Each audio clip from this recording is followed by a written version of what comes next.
तो दोस्तों एक बार फिर से मैं आप सभी के साथ हाजिर हूँ एक नई और इंटरेस्टिंग सी मूवी के साथ। जो कहानी मैं आज आपके लिए लेकर आई हूँ वो एक सच्ची घटना पर आधारित है। तो आइए बिना देर करते हुए मूवी की शुरुआत करते हैं। मूवी की शुरुआत होती है और हमें एक कमरे का दृश्य दिखाया जाता है। दरअसल उस रूम में एक इंटरव्यू पैनल बैठा हुआ है और इसी इंटरव्यू में हम मिलते हैं जियोंग से। जियोंग जो कि एक वकील है। जियोंग ने अभी अभी अपनी पढ़ाई को पूरा किया है और इस वक्त वो नौकरी की तलाश में है। वो पहले भी कई इंटरव्यूज दे चुका है और पहले की तरह आज भी उसका सिलेक्शन नहीं हो पाया क्योंकि जियोंग अपने आंसर्स बहुत ही सच्चाई और बिना किसी मिलावट के देता है और कहीं न कहीं इंटरव्यूअर को उसकी बातें फिट नहीं लगती और यही वजह थी कि वो हर बार की तरह इस बार भी रिजेक्ट कर दिया गया। लेकिन जियोंग को खुद पर बहुत विश्वास है कि एक दिन कोई न कोई उसकी सच्चाई और अच्छाई को जरूर समझेगा। और अब यहीं से सीन शिफ्ट होता है और हम पहुँचते हैं मिन के पास। मिन जो कि इस वक्त कुछ ड्राइंग करने की कोशिश कर रहा है। दरअसल वो कोरे पन्नों में अपनी माँ की तस्वीर को उतारने की कोशिश कर रहा है। वो पास में ही बैठी अपनी बड़ी बहन डाबी से पूछता है, दीदी माँ का चेहरा कैसा था? क्या उनका चेहरा गोल था और उनकी आंखें काली थी या भूरी? और आखिर उनके बाल कैसे थे, तुम्हारे जैसे या तुमसे लंबे? डाबी जो कि पास में ही बैठकर कपड़े धो रही है। डाबी पहले तो कुछ सोचती है लेकिन थोड़ी ही देर में कोई जवाब देती है। मिन डाबी का जवाब सुनकर थोड़ा सा मुस्कुराता है और अपनी बहन से कहता है, मुझे तो लगता है कि आप भी माँ का चेहरा भूल गए हैं क्योंकि जब भी मैं माँ के रंग रूप के बारे में आपसे पूछता हूँ आप तो हर बार एक नया स्ट्रक्चर बताती हैं। और अगर सच कहें तो डाबी सच में अपनी माँ का चेहरा भूल गई है क्योंकि जिस वक्त उसकी माँ की डेथ हुई वो बहुत छोटी थी। यहाँ तक कि उसे तो ठीक से कुछ भी याद नहीं है कि आखिर उसकी माँ कैसी दिखती थी। लेकिन अपने भाई का दिल रखने के लिए वो हर बार कोई न कोई नाक नक्शा बता ही देती थी। यहाँ तक कि डाबी के पास तो सोचने का भी वक्त नहीं है कि आखिर उसकी माँ कैसी दिखती थी क्योंकि जब से उसने होश संभाला वही किम की देखभाल करती है, बिल्कुल उसकी माँ की तरह। उससे जितना बन पड़ता है वो किम के लिए उतना करती है। उसके खाने पीने का ध्यान रखना, उसे नहलाना धुलाना बाल बनाना सब कुछ डाबी ही तो करती है। तभी हम देखते हैं कि डाबी एक बड़ी सी अलमारी के ऊपर से कुछ तस्वीरें निकाल रही है। दरअसल डाबी इन तस्वीरों में अपनी माँ को ढूंढने की कोशिश कर रही है लेकिन उन तस्वीरों में भी उसके पापा ने उसकी माँ का चेहरा पूरी तरह से बिगाड़ दिया है ताकि वो अपनी माँ को पहचान ना पाए। तभी डोरबेल रिंग होती है और डाबी जल्दी जल्दी से सारी तस्वीरों को समेटती है और फिर दरवाजे के पास पहुँच जाती है। वो झट से दरवाजे को खोलती है और डोर पर उसके पापा थे। अंदर आते ही वो डाबी और मिन से कहते हैं, जल्दी से तैयार हो जाओ, मुझे तुम लोगों को किसी से मिलवाना है। दरअसल डाबी और मिन के फादर यानी कि किम जिन्होंने शादी कर ली है और आज वो इन दोनों को नई माँ से मिलवाने ले जा रहे हैं। नई माँ को देखते ही तो जैसे डाबी और मिन की खुशी का ठिकाना ही नहीं था क्योंकि जब से उन दोनों ने होश संभाला उनकी सिर्फ एक ही तो इच्छा थी कि उनकी भी कोई माँ हो और इसीलिए आज वो अपनी नई माँ को देखकर बहुत ज्यादा खुश हो रहे हैं। वापस आते हुए मिन डाबी से कहता है, देखो हमने 100 प्लेन उड़ाए थे और भगवान जी से मांगा था कि हमें एक माँ दे दो और देखो ना तुम, भगवान जी ने हम दोनों की सुन ली। मिन डाबी से कहता है, अब तुम्हें मेरा ख्याल रखने की जरूरत नहीं है, अब तो हमारी नई माँ आ गई है, वो हम दोनों का ख्याल रखेगी, हमारे साथ खेलेगी, अच्छा अच्छा खाना बनाएगी। ये सारी बातें सोच सोच कर ही बच्चे मन ही मन बहुत खुश हो रहे थे। अब जूसुफ यानी कि उनकी नई माँ उनके घर आ चुकी थी। शुरुआत में तो जूसुफ उन दोनों का बहुत ध्यान रखती, उनके लिए खाना बनाती, उनके साथ खेलती, लेकिन जैसे जैसे दिन बीतते गए उसका ये नाटक खत्म होने लगा क्योंकि वो तो सिर्फ दिखावे के लिए ये सब कुछ कर रही थी। उसे सचमुच बच्चों से कोई लगाव नहीं था क्योंकि उसका बस चले तो वो आज ही उन दोनों को घर से बाहर निकाल दे। अब तो वो उन्हें हर बात पे डांटती, यहाँ तक कि उसका हाथ भी उठने लगा था। एक दिन सभी डाइनिंग टेबल पर बैठकर खाना खा रहे थे तभी मिन की प्लेट से बार बार नीचे खाना गिर जाता है। चूँकि वो तो अभी बहुत छोटा है, उसे चॉपस्टिक से खाना नहीं आता, लेकिन फिर भी वो चॉपस्टिक से खाने की कोशिश कर रहा है और उसके हाथों से खाना नीचे गिरने की वजह से आज तो उसे बहुत मार पड़ी। अब यहाँ से सीन शिफ्ट होता है लॉयर यानी कि जियोंग के पास। जियोंग की भी अपनी कोई माँ नहीं है, उसे तो उसके भैया भाभी ने पाला है। एक तरफ जियोंग की भाभी है जो कि उसे माँ से भी ज्यादा प्यार करती है। जियोंग की भाभी ने उसकी छोटी छोटी बातों का बहुत ख्याल रखा है और उसे कभी भी माँ की कमी महसूस नहीं होने दी। जियोंग जो कि एक बड़ी नौकरी के लिए बड़े शहर सियोल जाना चाहता है, कहीं न कहीं उसका ये सपना है कि वो सियोल जाकर एक बड़ा वकील बने, लेकिन फिलहाल के लिए उसने यहीं पर छोटी मोटी नौकरी ज्वाइन कर ली है। उसे एक बच्चों की संस्था में काम मिल गया है। दरअसल यहाँ पर बच्चों को कानूनी सुरक्षा प्रदान की जाती है। वो यहाँ पर लीना नाम की एक लड़की की जगह ले रहा है। वहीं दूसरी तरफ उन बच्चों की सौतेली माँ उन दोनों पर जुल्म किए जा रही है। दरअसल वो भी पेशे से एक वकील है और वो कानून के दांव पे बहुत ही अच्छी तरीके से जानती है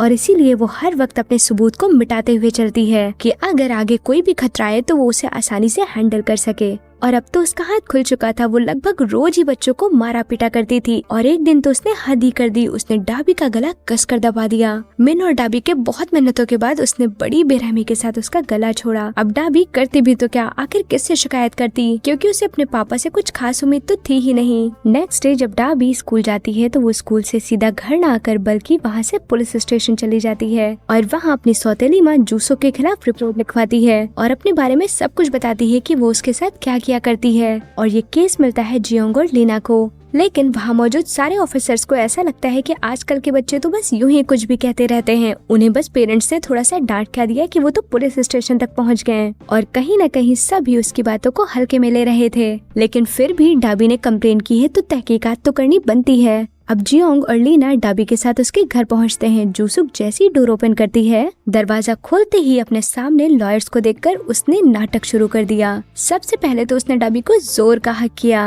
और कहने लगी, डाबी तुमने कितनी देर कर दी, मैं कितनी ज्यादा परेशान हो रही थी। और फिर सभी को अंदर बुलाया, चाय पानी करवाई। तभी जियोंग कहता है, आपकी बेटी ने आपके खिलाफ कंप्लेन की है। उसकी ये बात सुनकर जूसुक जोर का हंसती है और डाबी की तरफ देखते हुए कहती है, आजकल के बच्चों को थोड़ा डांट क्या दो, वो तो परेशान ही हो जाते हैं। तभी वो कॉन्वर्सेशन को मूड करते हुए कहती है, मैं इनकी नई माँ हूँ और बच्चों को थोड़ी नई माँ कम पसंद आती हैं और इन्हें मुझे एक्सेप्ट करने में थोड़ा तो टाइम लगेगा ही ना। लेकिन तभी जियोंग इंटरप्ट करते हुए कहता है, कंप्लेंट तो की गई है, वो भी आपकी बेटी के द्वारा, इसलिए आपको काउंसलिंग में आना होगा और अगर जरूरत पड़ी तो बच्चों को भी बुलाया जाएगा। उसकी ये बात सुनकर जूसुक कहती है, अरे हाँ क्यों नहीं, मैं तो अपने बच्चों के लिए कुछ भी करने के लिए तैयार हूँ, बस ये कैसे भी करके मुझे एक्सेप्ट कर ले। वहाँ से निकलते वक्त जियोंग माइन से कहता है, तुम्हें इस लेडी को देखकर कुछ अजीब नहीं लग रहा कि ये कुछ ज्यादा ही ओवर एक्टिंग कर रही थी। तभी माइन कहती है, हो सकता है ये सच भी बोल रही हो, क्योंकि आजकल के बच्चे थोड़ा ज्यादा सेंसिटिव होते हैं और वो इतनी आसानी से हर चीज को एक्सेप्ट नहीं कर सकते। और इधर उन दोनों के जाते ही जूसुक ने तो हाथ में डंडा उठा लिया और डाबी को इतना मारा कि कमरे की चार दीवारें भी चीखों से गूंज उठी। वहीं मिन अपनी बहन को इतनी बेरहमी से पिटता देखकर कोने में दुबक कर बैठ जाता है और वो कर भी क्या सकता है, क्योंकि अगर वो सामने आया तो वो भी इसी तरह मारा जाएगा। यहाँ तक कि मिन ने अपने कानों पर हाथ रख लिए हैं क्योंकि उससे डाबी की चीखें बर्दाश्त नहीं हो रही हैं। जूसुक को इस तरह से मारता देख किम जूसुक से कहता है, देखो तुम जो करना चाहो कर सकती हो, लेकिन इन्हें एक हद में रहकर ही मारना, किसी भी हाल में ये मरने नहीं चाहिए, वरना फिर तो सरकार हमारा खर्चा पानी भी बंद कर देगी। नेक्स्ट डे डाबी जब स्कूल पहुँचती है तो वहाँ उसकी टीचर उसके गले पर कुछ अजीब से निशान देखती है। जूसुक बड़ी ही चालाक औरत है, वो उन बच्चों के चेहरे पर कभी नहीं मारती और तो और उन बच्चों को हमेशा फुल कपड़े पहना कर रखती है ताकि उनके चोट के निशान किसी को भी ना दिखे। टीचर ने गले के निशान को थोड़ा गौर से देखा और इससे पहले कि डाबी उसे कुछ बता पाती, उसकी मैम का फोन बजने लगता है और वो कॉल अटेंड करने के लिए वहाँ से दूर चली जाती है। इधर मिन अपनी बहन डाबी का घर के बाहर खड़े होकर चुपके से इंतजार कर रहा है। अपनी बहन के पहुँचते ही वो डाबी से कहता है कि जो लोग कल घर आए थे मैं उनसे मिलना चाहता हूँ। डाबी को लॉयर के ऑफिस का एड्रेस पता था। वो मिन को लेकर जियोंग के पास पहुँच जाती है। जियोंग उन दोनों को वहाँ देखकर थोड़ा अचंभित रह जाता है, लेकिन वो भी उन दोनों से अकेले में बात करना चाहता था, इसलिए दोनों को लेकर एक रेस्टोरेंट आ जाता है। वहाँ वो उन दोनों के लिए बर्गर ऑर्डर करता है। बर्गर देखते ही वो दोनों ऐसे टूट पड़ते हैं जैसे उन्हें बरसों से इतना अच्छा खाना कभी ना मिला हो। खाते वक्त मिन से थोड़ा सा टेबल पर खाना गिर जाता है। टेबल पर खाना गिरते ही मिन तो घबराने ही लगता है, क्योंकि खाना टेबल पर गिरने से उसके दिमाग में डर बैठा हुआ है कि उसकी माँ उसे मारेगी। उसका ऐसा रिएक्शन देखकर जियोंग उसे नॉर्मलाइज करता है। वहीं डाबी क्या नोटिस करती है कि सामने टेबल पर बैठे दो छोटे छोटे बच्चे जिनकी माँ उन्हें बड़े ही प्यार से खाना खिला रही है। उन्हें देखकर डाबी जियोंग से सवाल करती है कि आखिर माँ होती कैसी है। इस पर जियोंग कहता है, मेरी भी माँ बचपन में गुजर गई थी, लेकिन उनकी एक बात आज भी मुझे याद है। बचपन में मुझे अंधेरे से बहुत डर लगता था, लेकिन बहुत तेज लाइट होने पर भी मैं सो नहीं पाता था। और एक दिन जब मैं सोने के लिए कमरे में पहुंचा तो मेरे कमरे में बहुत ही अच्छी सी भीनी सी रोशनी आ रही थी, क्योंकि मेरी माँ ने मेरे कमरे के बाहर छोटी छोटी छत पे लाइट लगा दी थी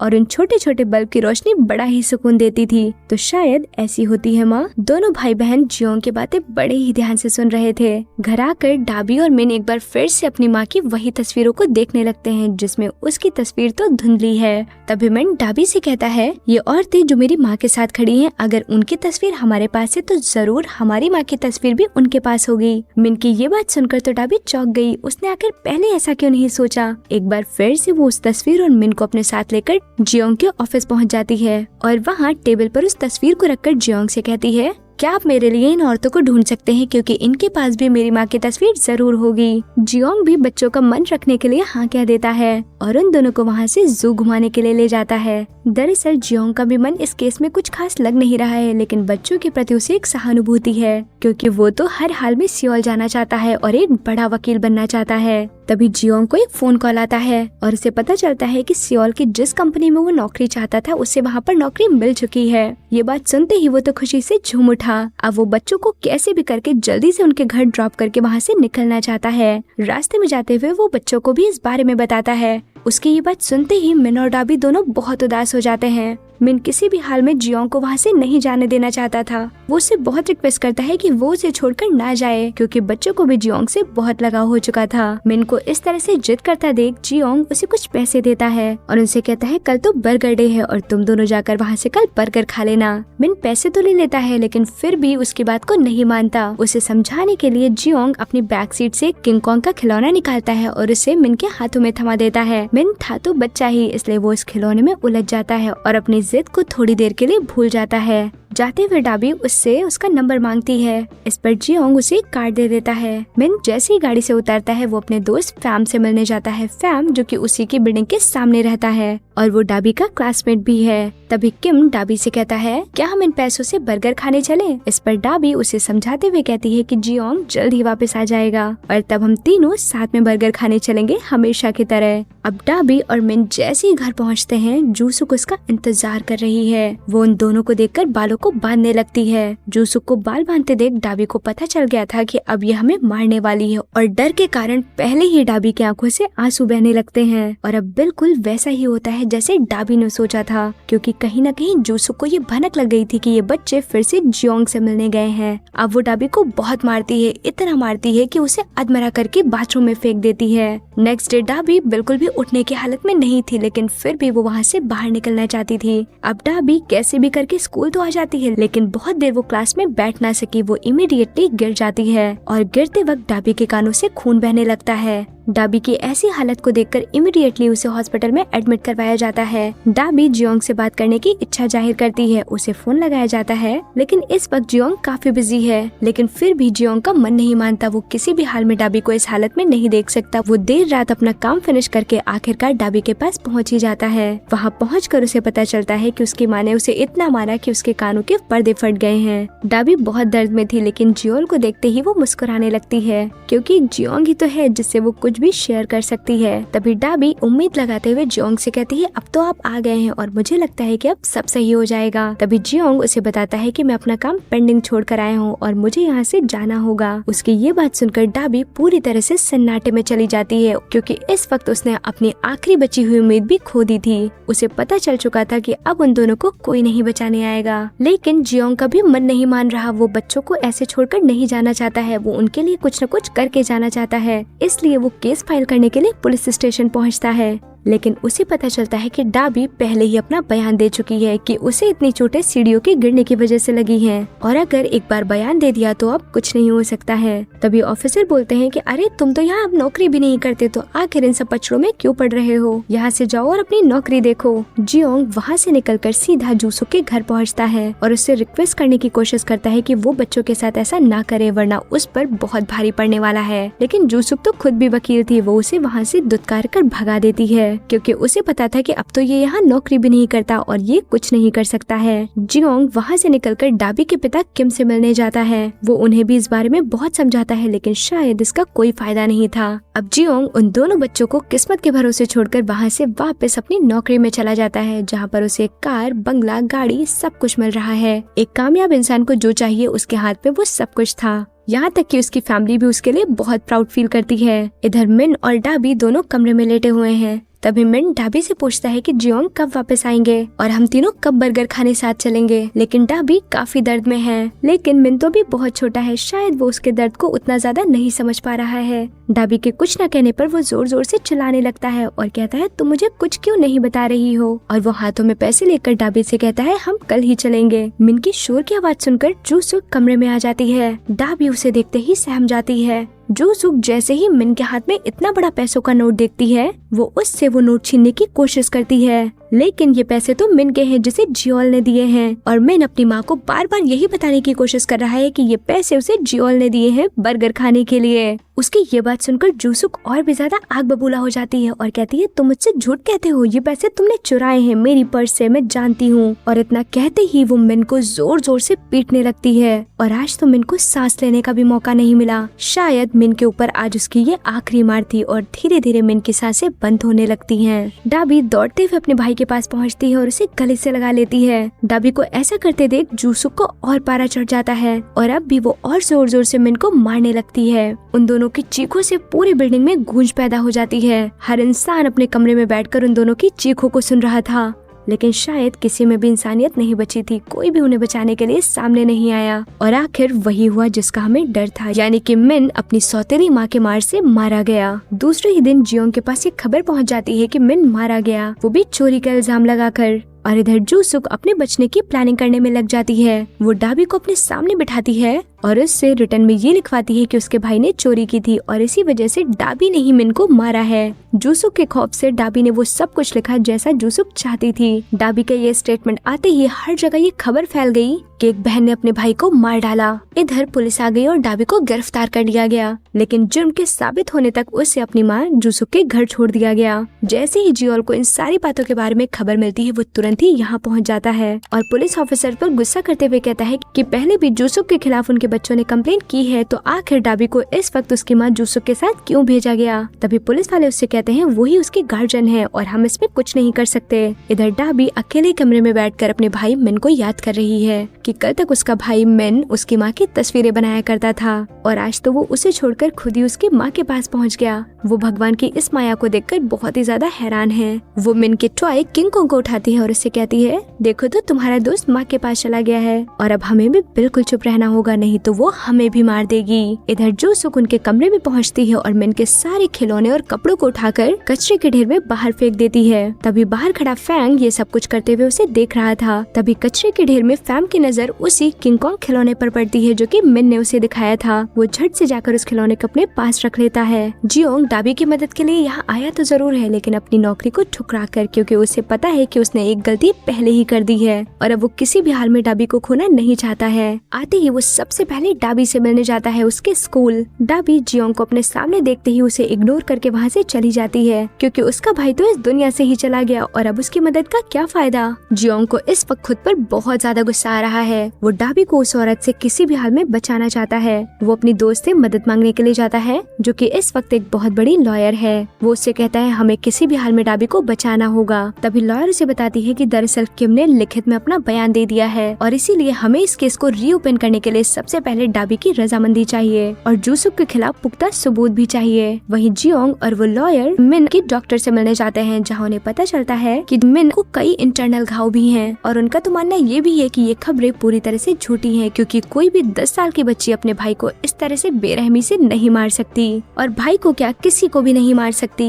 इधर जियोल ने जूसुक के बारे में भी बहुत कुछ पता लगा लिया कि वो पेशे से एक लॉयर थी और उसके मारपीट और एंगर के चलते उसका लाइसेंस पूरी तरह से जब्त कर दिया गया है और इन सब बिहाफ पे केस को एक बार फिर से रीओपन कर दिया जाता है। लेकिन अभी एक और काम बाकी है, उसे इस केस को पूरी तरह से रीओपन करने के लिए डाबी की सिग्नेचर चाहिए। लेकिन अब तो डाबी घर से बाहर ही नहीं निकलती और सिग्नेचर के लिए जियोंग ने फैम की मदद ली। एक दिन जूसुक जब घर से बाहर चली जाती है तो फैम उसके डोर के नीचे से एक लिफाफे को अंदर खिसका देता है। डाबी उस एनवेलप को जब ओपन करती है तो उसके अंदर एक टेप रिकॉर्डर था और उसमें आवाज थी जियोंग की, जो कि उससे कह रहा है कि डाबी तुम बिल्कुल अकेली नहीं हो, हम सब तुम्हारे साथ हैं और हमें तो मिन को भी इंसाफ दिलाना है। और तो और बाहर बहुत सारे ऐसे लोग हैं जो तुम्हारी मदद करना चाहते हैं, लेकिन बस तुम्हें भी हमारा साथ देना होगा और इसके लिए सबसे पहले तुम्हें मुझसे मिलना होगा। आज मैं तुम्हारा उसी ब्रिज के नीचे इंतजार करूंगा। डाबी अपने भाई की मौत को इस तरह से जाया होते नहीं देखना चाहती थी, इसलिए वो जियोंग की बात मान लेती है और उससे मिलने के लिए जैसे ही दरवाजे को खोलती है, बाहर दरवाजे पर उसकी सौतेली माँ खड़ी हुई थी और उसके हाथ में टेप रिकॉर्डर देखकर झट से उसके हाथ से छीन लेती है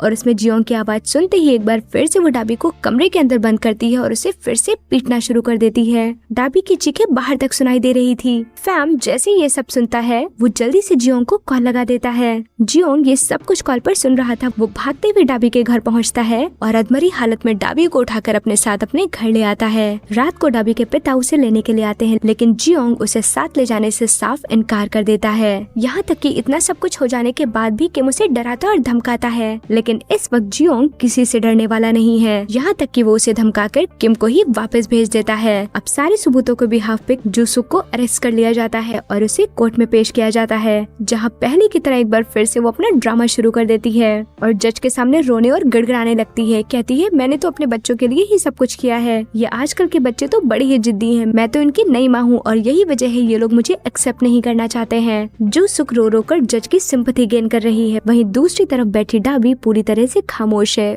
वो पूरी तरह से थक चुकी है। आखिर वो लड़े तो किसके लिए? उसकी हिम्मत लगातार टूटती जा रही है। और इधर सबूत के तौर पर जूसुक के पास तो डाबी का लिखा हुआ खत भी है। कहीं न कहीं वो इस हियरिंग में पूरी तरह से स्ट्रांग नजर आ रही है। आज की पेशी खत्म हुई और अब दूसरे दिन ही फाइनल हियरिंग है। जियोंग इस केस को लेकर बहुत परेशान है। वो अपने घर में बैठकर सोच रहा है कि तभी उसका भतीजा आता है और वो अपने किंग कॉन्ग को ढूंढने लगता है। वो जियोंग को बताता है कि मेरे किंग कॉन्ग में रिकॉर्डिंग होती है और मैंने उसके साथ बहुत सारी बातें की हैं, मुझे वो चाहिए। अपने भतीजे की इन बातों को सुनकर जैसे तो उसका दिमाग हिल जाता है, क्योंकि इसी किंग कॉन्ग का दूसरा पार्ट तो उसने मिन को गिफ्ट किया था। जियोंग को पता चलता है कि उसकी माँ ने सारा सामान कचरे में फेंक दिया है, इसलिए वो कचरे को रिसाइकलिंग करने वाली जगह पर पहुंचता है और वहाँ हफ्ते भर के कचरे में किंग कॉन्ग को ढूंढने की कोशिश करता है, लेकिन शायद उसकी ये कोशिश विफल रही। उसने किंग कॉन्ग को बहुत ढूंढा लेकिन वो कहीं नहीं मिला। नेक्स्ट डे हियरिंग का भी वक्त आ चुका था और डाबी से शुरू किया गया सवाल जवाब, लेकिन डाबी पूरी तरह से टूट चुकी थी। वो सिर्फ रोती रहती है, कोई जवाब नहीं देती। जियोंग को पता चल चुका था कि शायद अब वो इन बच्चों के लिए कुछ नहीं कर पाएगा,